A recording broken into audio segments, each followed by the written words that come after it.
Many of you will be staying at home for an extended period of time due to the icy impact, but one thing you may not be thinking about is your electronics. And you do still have some time to prepare, so we're going to keep you informed through your mobile or electronic devices is one of the ways that we're going to be able to reach you, but also first responders, especially if there are any alerts you need to have while you're stuck inside. So joining us live right now is Verizon's communications manager, Keely Ferguson. Keely, thank you so much for joining us.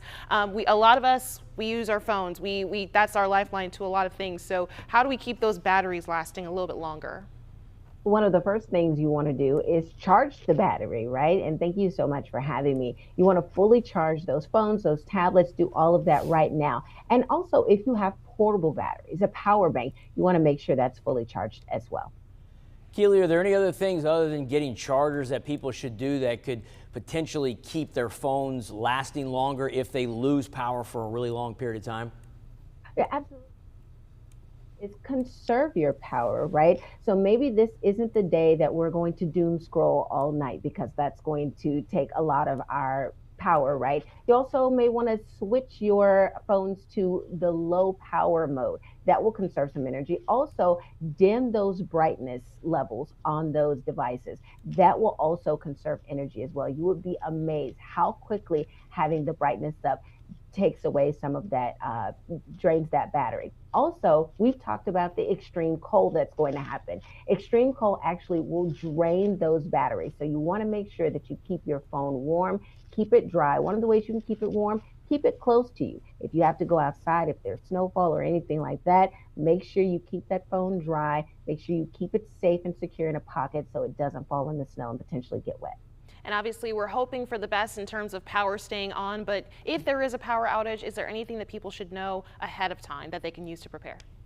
One thing you certainly want to know about Verizon is that our network facilities are designed to withstand extreme conditions like winter storm Fern. Also, you want to make sure that you update your contacts. This is a good time to review those contacts. Make sure you have your emergency contacts in order. This is also a good time when I say to review them. Maybe you have your significant other saved as my boo. You may want to put their name in there so people know if they need to call that person in an emergency, they know that that is your significant other via their name.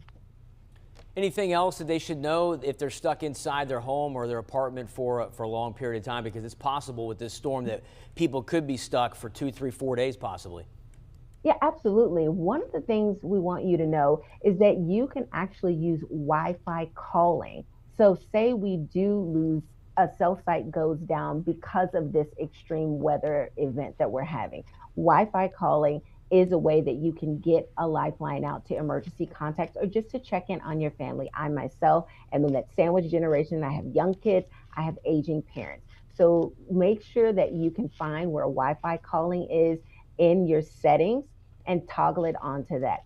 Also, make sure you have satellite capabilities. You can go to your settings, check to see if your phone has satellite capabilities. You'll get an icon that says SAT for satellite, or you will see a satellite logo in the status bar, and that'll let you know that you have satellite capabilities, and you can text via satellite. Keely, thank you so much. We appreciate you taking the time to speak with us and hope you have a safe passage through this weather system as it moves through. Thank you. You as well.